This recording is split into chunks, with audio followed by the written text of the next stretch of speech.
Welcome to this Monday edition of OutKick Bets the Show. I am your host, Kayla Knierim. Hope you all had a wonderful Thanksgiving weekend. It certainly did not disappoint when it came to sports. Joining me over there in Alabama is my co-host and good buddy, Arky Shea. Arky, how is your Monday? How was your weekend? Tell us everything. Oh, you want to know everything? Okay, well, maybe not everything. Some turkey. No, it was a great weekend. It was a great weekend. Some time to hang out with the family, get sort of reacquainted with the peeps, which is always sort of nice, and then get a whole overdose of football on Thursday, which was solid, because that included the Egg Bowl too, which was a lot of fun. And then you get the whole Friday, Saturday, Sunday smorgasbord of sports. And I paid a little bit of attention to basketball because we had some good stuff there too. I was kind of in a sports coma this weekend, to be honest with you. It was a really good time to be a sports fan. That it was. It was sports galore for my family as well. Really quickly, before we get to a bet last night, how did your turkey turn out? I know you were talking it up. It's so good. It's so good. I mailed you some. Did you not get it? I didn't. No. Okay, must have gotten lost. It's probably dry by now. So yeah, I definitely wouldn't eat what's coming in your mail right now. Okay, I'll look for it next year. Okay. All right, moving on into a bet last night. We're going to look at Sunday Night Football, the Ravens and Browns. Ravens won 16-10. I'm going to be really honest with you. I was traveling back to Los Angeles, so I wasn't able to watch this game. I didn't make a pick for this one. I heard it was a little bit of a snooze fest. Arky, you were dialed in. How did your bets go? Tell us everything. Well, we played the Ravens -3 last night, and that ended up cashing thanks to a Justin Tucker field goal after the 2-minute warning, and Justin Tucker just automatic. He's the closest thing to automatic that you can get in the National Football League right now. So 16-10, it was a slog game, but I'll be honest with you, like, there's something wrong with Baker Mayfield physically. Like, he's clearly beat up. He's clearly not recovered from the injury he sat out for earlier this year with the shoulder. Like, he is a beaten quarterback trying to lead this team to the playoffs, and I give him kudos for the tough points for getting out there and trying his hardest to get his team to get a victory. That could have been a huge one last night in division and on the road. Unfortunately, they just really weren't able to do it. They sort of abandoned the running game too in that game, which is kind of surprising. But Lamar Jackson being back was a big deal for Baltimore, and they get a very, very big win last night, 16-10. So I won my -3 last night, and I ended my Sunday night on a nice little warm streak. Well, congratulations. I'm so happy for you. Thank you. I'll use that money to buy you a little bit of preserver for my turkey next year. Deal. All right, moving into some betting headlines, things that are making the news today and over the weekend. Adam Schefter reported this morning that Mike McCarthy will be out for Thursday Night Football in the Cowboys game against the Saints due to a positive COVID test. And not only that, but there are up to 8 positives on the Cowboys right now. Assistant head coach Rob Davis is expected to take on the role as head coach, but it does sound like the Cowboys will use a group effort with that, according to NFL Network. So maybe a few coaches stepping in to help.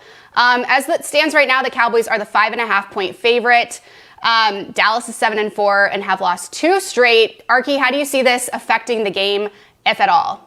Put all your money on the Cowboys now. Put it all on the Cowboys right now, because Mike McCarthy is a surprisingly negative coach as far as like your team's performances. Like, look, Mike McCarthy's had a really good quarterback or two under his tenure to be able to be considered this good as a head coach, and he's fine, right? Like, he's just fine. He's just looking dopey over there with his beard covering up his jowls for some reason. Like, well, whatever.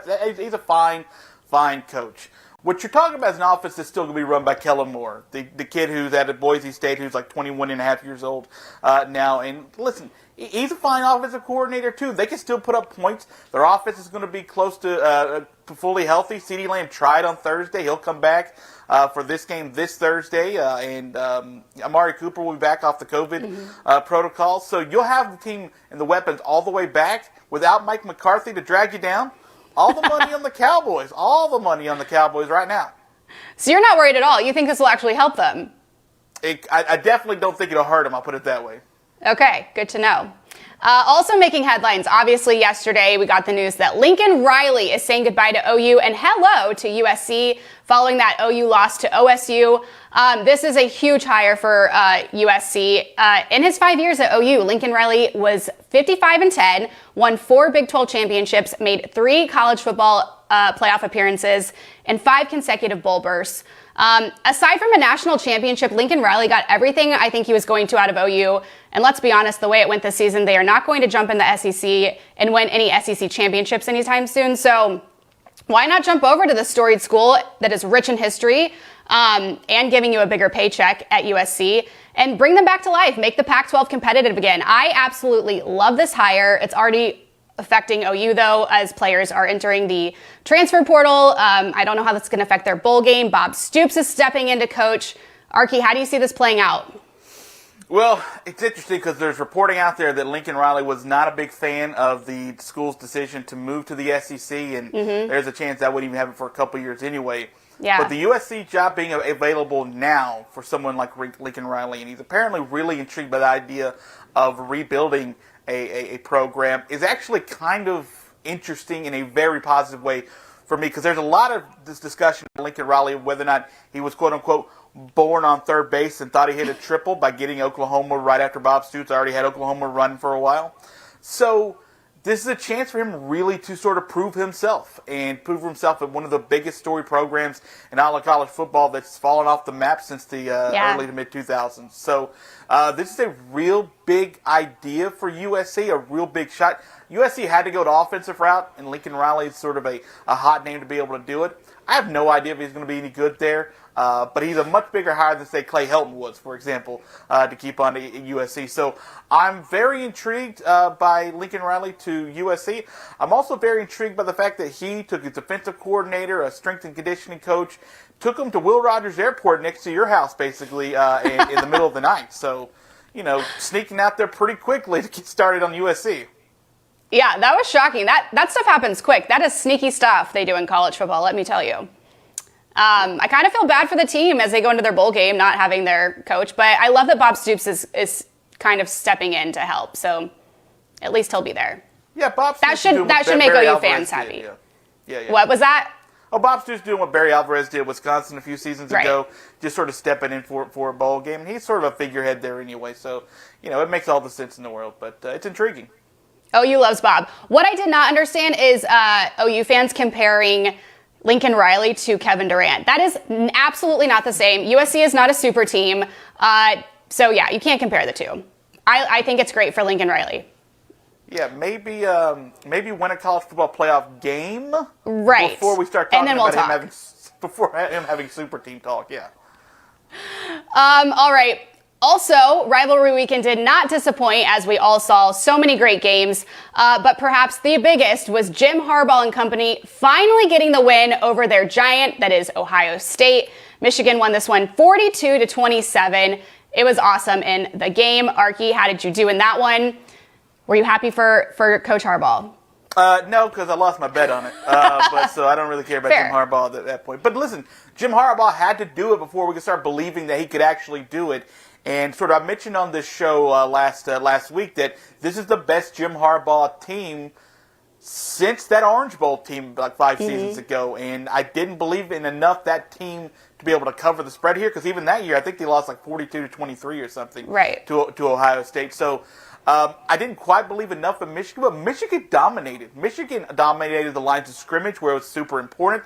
They ran the ball when they had to. Even when they didn't have to, they just pummeled Ohio State. That was a gutsy, hard-fought, hard-earned, big-time Big Ten win for Jim Harbaugh, and that's the one that gives you all the feels, because now Michigan's got a chance to go play for the national championship if they continue to win this weekend. It's definitely going to shake things up, but no, I was so happy for them. It's fun to see different teams win. You know, we've kind of gotten the same top teams these last few years, and I love the shakeup within the Big 12, within the Big 10. SEC is kind of the same more or less, but it's good to see. It's good for football. It is, and by the way, did you know I put this number out there on my Twitter a couple hours ago? In college football this season, 201 underdogs have won outright this year. Wow. It's been it's been a wild season when it comes to college football. And they had 18 of those upsets just this past weekend. So, and that's not even talking about the underdogs that cover. We're just talking about outright winners. It's been a topsy-turvy type year, and that's why you see a little bit of movement up at the top. And we could see 2, maybe 3 different teams going into the playoff this year, which would be a nice change for the sport itself. Absolutely. Get your popcorn ready. Yep. All right, heading into our game of the day, Monday Night Football. All of these lines are according to FanDuel Sportsbook. We've got the Seahawks at Washington. Seahawks having a rough season. They are 3-7, 2-3 on the road, while Washington is 4-6 and 2-3 at home. Seattle here, the slight favorite at 1 with a total of 46.5. Washington has won 2 straight going into Monday Night Football, while Seattle has lost 2 straight in 4 of their last 5. These two teams overall record is 12-9, favoring Washington. In the last 8 years, they've played 4 times, and every one of those games went to Seattle. So I feel like Washington is ready to change that tonight. But Arky, what do you think? So this one looks like it's going to be a little bit of a tough watch tonight, too. Seattle has been a really difficult offense to be able to get anything going this season, and a tough one to watch, too. In fact, their unders have gone in 8 straight games, which is good if you're playing that trend, because it might be continuing that way again tonight. While Washington's done 4 out of the last 5 unders, which is a really good stretch. Again, if you like, and I don't even think this is going to be great defensive football. I think there's a chance it's just bad offensive football. Mm-hmm. And that could work out fine for our favor, too, because we're just looking for the points. It doesn't matter how pretty it looks. Because these two teams aren't very pretty. Washington is near the bottom of the field when it comes to scoring defense. They're 29th in the league.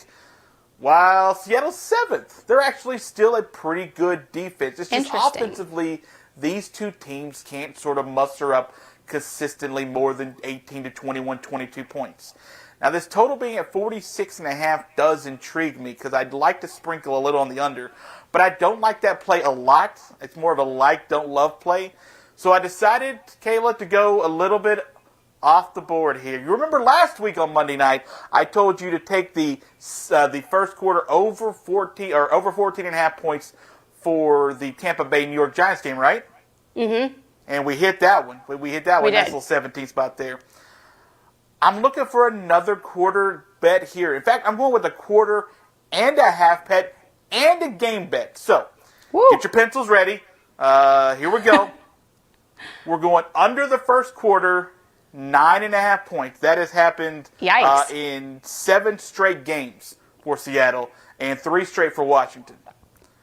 Okay. I'm going under 23.5 in the first half for this game. Washington had 4 of the last 5 games go under. Seattle, 7 straight to go under that total. And I'm also going under 46.5 for the game itself. So I'm going all 3. I'm not parlaying them. I'm not a weirdo. I still want to be able to win my money. But I'm going sicko defense / not really good offense mode tonight. Going under 9.5 first quarter, under 23.5 first half, and under 46.5 for the game itself. Okay, I like it. Serious question for you. Which quarterback do you have more faith in this one? I should. Don't make me.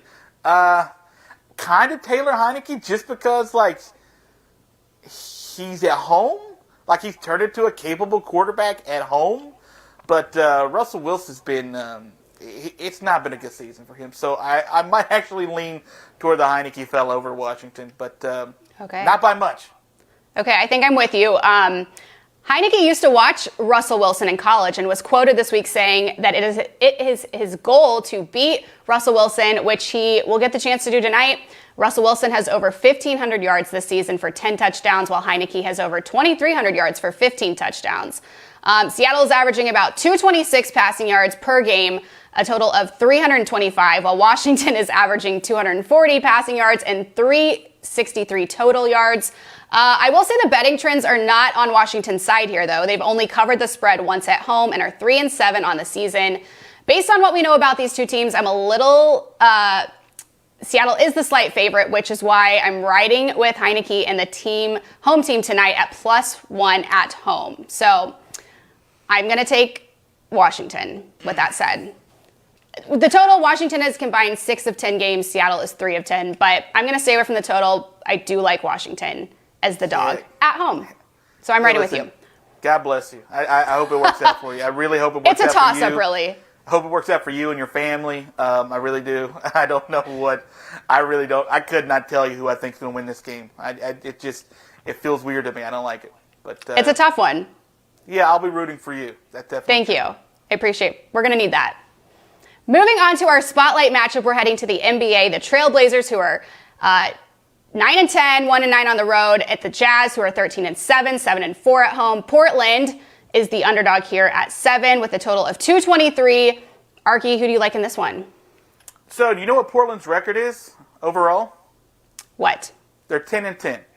Yes. And they are 9-1 at home, 1-9 on the road. They are a Jekyll and Hyde team if you could possibly find one. And they're 9 of those 10 losses, or those 9 losses on the road. They're all have been also losses against the spread too. So they're 1-9 on the road and 1-9 against the spread too on the road. It's a tough team for Portland to figure out because they are also getting killed on the road too. Their average road loss is by 12.5 points this season. Yeah, it's been a tough slog for them on the road. While at home they're obviously much better. On the road, just not the same. They're going to play their third game of 3 on the road in this matchup tonight. And I got to be honest with you, like those are kind of trends that I like this early in the season. You start telling me exactly who these teams are, and it tells me a lot about the Jazz, about the Jazz, because they're a top 5 offense scoring and a top 5 defense in scoring. Like they're a very, very, very good basketball team. That's why they'll be there at the very, very end. And they're doing it throughout the early part of the season, too. I guess we're about a quarter of the way in now. I can't trust a team on the road that is 1-9 against the spread when they're on the road. So I'm going to take Utah in this one. I think Utah covers the spread. They probably win this one by double digits. I get Dame Lillard, and I get it. There's a chance, sure. They got a superstar on their team. But I got to trust where the numbers are pointing me right now. The numbers are telling me that Portland just doesn't play well on the road, and that's where I'm going to go right now. You literally took all the words right out of my mouth. Yeah, I said that wrong at the top. Trailblazers are 10-10. They're coming off back-to-back losses, while Utah is coming off a win over New Orleans. Both teams, though, have won 3 of their last 5. But yeah, like you said, the biggest point here is that Portland's road record is 1-9. Again, 1-9 against the spread, while Utah's home record is 7-4. So I like those odds for Utah. Portland does have an extra day of rest on them, but are nearing the end of a 3-game road trip in which they haven't won a game yet, so that's not great. What we do know about this matchup is that Portland can put up points. It's their defense that's lacking. On the other hand, and not great news for the Trailblazers, the Jazz are a solid team on both sides of the ball. As we've seen, they rank first in offense efficiency and 8th in defense, while Portland is 28th in defense. So with that said, I don't even need to look at the trends for this one. I'm going to ride with Vegas and the Jazz in this home game with a team who is currently 3rd in the West. The road record, try saying that 3 times fast. The road record for Portland just scares me too much, even though I can totally see this being a close, hard-fought game and one that Portland is probably due to pick up with a road win, but I'm not feeling dangerous on this Monday enough to take them, so I'm going with the home team. Go Jazz. Yeah, look at you, Kayla. Go Jazz. All right, let's fire it up. Now watch Portland win. I do love Quinn Snyder. Yeah. All right, now it is time for one of our favorite segments around here, Betting Commandments with Arky. Arky, enlighten us, O wise and holy one. The betting commandment for today is purchase the hook. It's pretty simple. The hook is that little half a point that we always talk about for those who don't know. So when you have a number that's 6.5, the half is the hook. So tonight's 46.5 for the total for the Seahawks game. Go ahead and purchase it up to 47. Get you a little extra breathing room. It really doesn't cost you that much. And I'm going to tell you how often it's come to bite me in the butt just in the last couple of weeks. Remember last week we had Baylor, Arizona State playing in one of those feast games? Yes. The spread was 12.5. Guess what Baylor won by? 12. Yeah, the hook bit us there. Oklahoma State was a 4.5-point favorite against Oklahoma. If you took the 4.5, you lost by the hook. The final score is 35-31. So the thing about the hook is it doesn't cost you that much more, and you don't lose that much more money coming back, but you save yourself a whole lot of heartache at the end. Listen, it's worth the squeeze a little bit. If you're going to put a little extra juice on it, that's fine, right? It is what it is. But you're trying to buy yourself a little bit of assurance and a little bit of safety. It's called smart betting. You don't have to get an extra $4 out of your bet when you could possibly get your money back. Because a push isn't a win, but a push also, Kayla, is not a loss either. You get your money back, and that's would have been big for a couple of those games to have that money back in my FanDuel account. Would have been pretty nice to see those. But that's the thing about the hook. Now, if you can get the hook, the thing about the Monday Night Football prop bets I gave you earlier, most prop bets you're not going to be able to buy the hook. So you'll have to deal with it on prop bets for the most part. But when available and when you can, with the total and with the spread, buy the hook in your favor, get you a little bit of extra insurance, and if it costs you a few extra dollars, do it. Do it because it will save you at some point in your betting career. And probably it'll save you tonight, I'll bet. It can make or break you, but it's worth it, is what you're saying. Yeah, but that's the thing. It won't make or break you, Kayla. If you buy the hook, it only costs you a little bit more, a fraction more. It's only a little bit more what you could possibly get back. So that's the thing. Like, it's not that much more expensive to buy that little extra insurance is what you should do. That's why Vegas and these sports books love to put the hook out there, because you definitely have to win or you definitely have to lose. You can't push and get your money back. Sometimes getting your money back in a hard-fought game like what you saw with Oklahoma State and Oklahoma would have been a much, much, much needed coping mechanism in that game, because that one was a hard one to sort of watch for the second half. So yeah, absolutely. Buy the hook when you can. It will save you more often than you think it will. Good to know, because I felt the opposite, obviously, there. Yeah, play devil's advocate. So here's what I'm going to say. From henceforth on this program, I will no longer be giving half-point plays unless they're props. I'm going full on. That's what. From henceforth, I will tell you, -3, -4, -4.5, not even thing. I'll tell you to buy the hook, but I will not do the hook because it's not worth it. It's really, really, really not worth it. So any game moving forward, you're not taking a spread with a hook. Well, no, I'll tell you to buy. I'll buy the hook. I mean, I'll tell you what I'm doing. I'm buying the hook if I'm playing that spread. Sure, absolutely. Okay. But I'll tell you, I'll be upfront with you. I'll tell you what to do. Come on, just listen to Papa Arky. Arky won't let you down. I might. I won't. Listen to him, not me. All right, moving on to our quick hitters of the day. Arky, where are you starting with your quick hitter?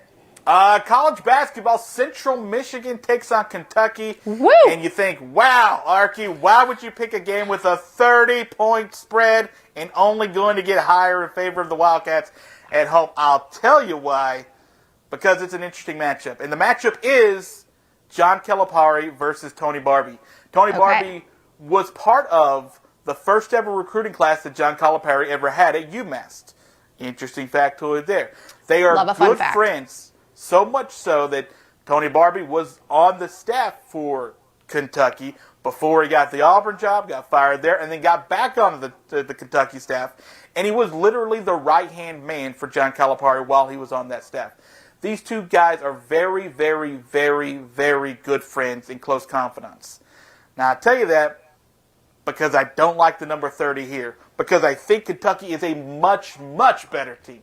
Central Michigan's bad. Like, they're 1-3-1 against the spread. It includes a 50-plus point blowout loss to Gonzaga, for crying out loud. They lost by 30 to DePaul. DePaul's fine, but DePaul's not 30 points better than most teams they're going to play this season. They lost to formerly Division II Bellarmine, just a couple of games ago. So, listen, Central Michigan's tough. They're not a good team right now. There's a reason Tony Barbie's the head coach.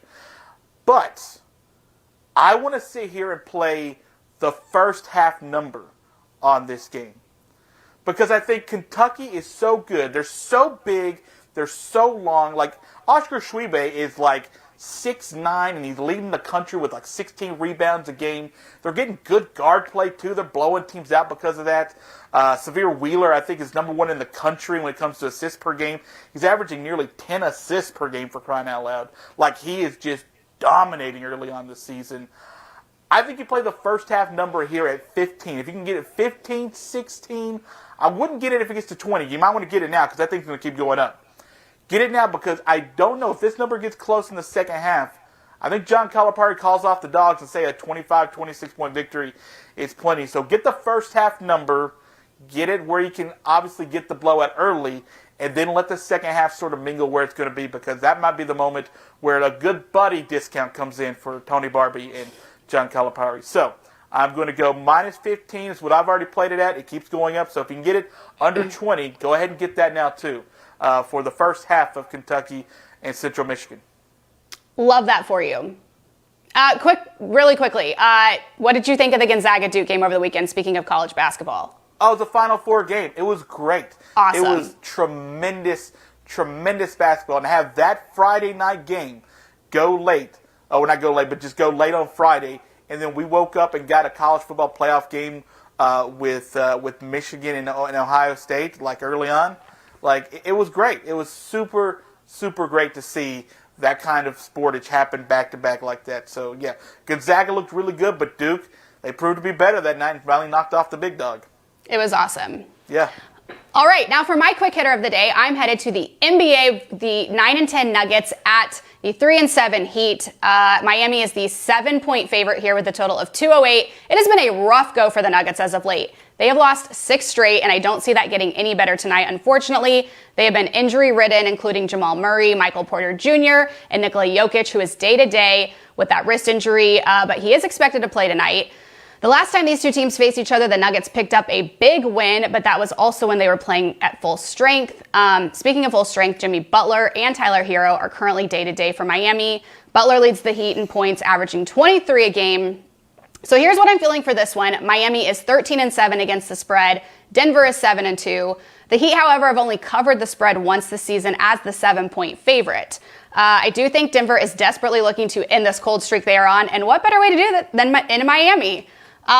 With Jokic playing, I think I'm leaning Denver +7. I don't feel super confident about it. Will Miami win? Probably, but I'm taking my chances and I'm going with the dog. And if nothing else, hoping for a close game. This is probably my risk pick of the day, but with that said, I'm going to go Denver +7. Let's turn around the losing streak. Yeah, okay. I think you may have convinced me to play a little money on that. Okay. I like taking chances sometimes. Okay, yeah. Listen. What do they say? Scared money don't make money? Exactly. That's right. Don't be scared. Let's put the money down. Okay. Let's live on the edge. Yeah. All right, and lastly for today, it is Monday, but we are looking ahead to the weekend. We've got a lot of great games, championship weekend. Arky, what are you looking forward to in the weekend ahead? Listen, God bless the NFL, but yesterday you could not compete with college football. There was just nothing nearly as interesting in the NFL plate that was going to be like college football, especially with all the stories that were coming out of the coaches' hires and blah, blah, blah. Now we get to championship weekend, and we're going to take a gander at the SEC championship, which features Georgia and Alabama. And speaking of Alabama, that Iron Bowl. How about the Iron Bowl? Auburn was How about it? Yeah, they closed as a 20.5-point underdog. And I'll tell you this, Kayla, the only reason that game was close is because of where it was physically located. Weird things happen at Jordan-Hare Stadium. There's a thing in Alabama called Auburn Jesus. And he hears Auburn's calls when they're in Lee County. If outside of that, if they go to Tuscaloosa, that's a 35-point win for Alabama. So a great, gritty effort, a great game. Unfortunately, it didn't go Auburn's way. 4 overtimes, man. But also a great comeback for Bryce Young at the very end. Ties the game with like 25 seconds to go with a touchdown that came from their own 3. Wild game. Now they have to go to Georgia, who's literally given up the fewest amount of points in football since 1986. Let me repeat that. They have given up the fewest amount of points in college football since Brian Bosworth was playing for Oklahoma in 1986. Can I interest you in what Brian Bosworth is doing right now? Can I tell you? Please do, because I couldn't tell you. He's making soda commercials, okay? That's what he's doing. He's making soda commercials. It's been a minute since that's happened. And by the way, in fact, cool factoid from my friend Cole Kubelik, if you would have doubled the amount of points that Georgia gave up this season, it still would be number 1 in the country. How crazy is that? Now, you take on Alabama as a 6.5-point favorite. And listen, Alabama's a whole different beast when it comes to a game like this. So I'm excited about watching this game. I don't know where I'm going to pick it yet, but I do want you to know that I'm very much paying attention to this game. The total is 50.5, which kind of feels low, to be honest with you. I think Alabama's going to be able to score a little bit. But Tennessee was able to score the most so far, and it's only been 17 points. Alabama, I think, can be better in that game, but I don't know. I don't know yet. I'm going to keep watching this game, but it's going to be a great one in Atlanta, and I'm excited to watch it. It's definitely going to be the game of the weekend for me. No doubt there. I'm looking forward to the Big 12 championship. The Big 12 will always have a special place in my heart. When I was at Mizzou, we were in the Big 12, and I just adore it. So we've got the number 9 Baylor Bears as it stands right now, who are 10-2, taking on the Oklahoma State Cowboys, who just gave us a show in that OU game. Live from Jerry's World. Right now, OSU is the 5.5-point favorite with a total here of 46.5. This is exciting, Arky, because neither team has ever won the Big 12 championship, thanks to OU. And the Cowboys are playing in it for the very first time. I actually had to read that several times because I didn't believe it. That is wild to me. I feel like they've been competitive in the last few years, so I don't know. Baylor coming off perhaps the biggest win. OSU coming off the biggest win in Mike Gundy's career with that win over OU at Stillwater. Epic bedlam match that we saw that oftentimes felt super chaotic, but I don't know. It was still somehow good in the end. Gave me massive anxiety, and I had no dog in the fight. So big win that made Lincoln Riley get the heck out of Norman. Just kidding. Going into last week's game, we heard a lot about OSU's defense, but they had a tough time shutting down OU's run game, so they better lock it up before this Saturday is all I have to say. Baylor has faced 4 ranked teams this season and went 3-4 in those games. Their only loss being to the OSU Cowboys in a 24-14 game. So while you're calling it the Big 12 championship, I'm looking at it more as a revenge game for Baylor, and I totally add some fuel to the fire there for them. OSU has won 2 in a row against Baylor. Not only that, but the Bears are 5-11 against the spread in their last 16 with the Cowboys. OSU is 9-2 against the spread this season, and Baylor is 8-4. It's also worth noting that neither teams covered in their games last weekend. So I'm actually really torn with this one. I'm feeling an OSU win. I just can't feel it out if Baylor's going to play them close or if OSU's going to run away with it. Both of these teams have OU wins to show for themselves. OSU, especially towards the end of the season, and minus that OU game, was dominating teams. Granted, they were not that great. Their one loss this season came at the hands of Iowa State by a difference of 3 points. So, I don't know. I'm hoping for a close game, but I am definitely riding OSU here at 5.5. And I'm also hoping for a high-scoring game because Bedlam was insane. They hit 70, I think, and this total is 46.5. So I like a good Big 12 shootout. But I'm going to go Pokes. Yeah, I played the over 46 and I almost got that after the first half, basically. No kidding. Yeah, I'll just say this. It's hard to beat a team twice in 1 year. So I'll be watching this line throughout the week to see if I can get another half a point or point one way. But it's going to be a really good game. We're going to have a bunch of really good championship games starting Friday, actually. Absolutely. And on a neutral field, you never know with these things. That's true. All right, that is going to do it for us on this Monday edition of OutKick Bets, the show. That is Arky Shea. I am Kayla Knierim. Don't forget to make your picks at FanDuel.com/Outkick. Best of luck in your betting. We'll see you right here tomorrow.